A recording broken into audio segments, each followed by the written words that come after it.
When I first started streaming back in 2018, I played a game by the name of Hollow Knight. My opinion of the game was a little rough.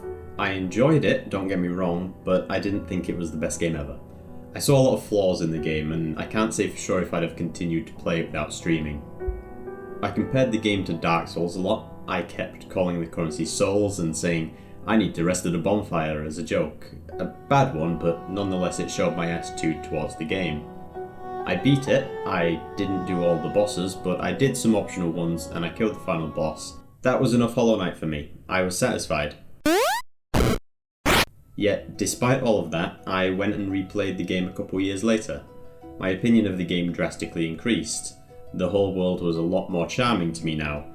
Maybe it was the pressure of being a new streamer, but I didn't fully appreciate how deep the combat and charm system can actually be. I had fun just messing around with the charms to make weird combinations that tear through enemies and bosses, that allow me to crawl around on the ground semi-invincible, that allow me to practically shit my pants, creating such a stench that nothing can possibly stay alive in my vicinity. Now, just under a year later, I want to go back again. I missed some things again on my replay. I didn't 100% the game or its DLC. I don't know if that's even something I'll ever accomplish. You have to be fairly determined to do that, but the draw is still there and I find myself excited to go back and play around in Hollow Knight again. Some games just have a pull to them. Something about them just makes you want to replay them, even if your initial opinion wasn't that great. I'm not entirely sure what it is. In Hollow Knight's case, it's probably due to the game feel and the interesting world. The same can't be said for other games that have this innate replayability about them. One example is The Evil Within. It took me such a long time to get past chapter 3. I wasn't finding the game to be super interesting, I thought it was kinda jank. I was struggling, partly due to being too stubborn to turn the difficulty down, and I wasn't having all that much fun, to be honest. I pushed through it one night and beat the game. I disliked it. Some people I know are obsessed with this game, and I just couldn't understand why. It felt very 6 out of 10 to me, if even that. It had some cool moments, and I loved the aesthetic of the game, but it wouldn't be an easy recommendation from me. Then I replayed the game, for some reason. Still, I disliked it, and yet I found myself drawn to it, and I developed a love-hate relationship with the game. I've got around 50 hours in the Steam version of the game, which might not sound like a lot, but the game's not exactly the longest either. I'm also nowhere near done with the game, and I'll probably play through it a couple times a year or so for quite a while, even if it is just a quick semi-speedrun through the game. I feel like the thing that draws me back to The Evil Within is the challenges that a survival horror can present.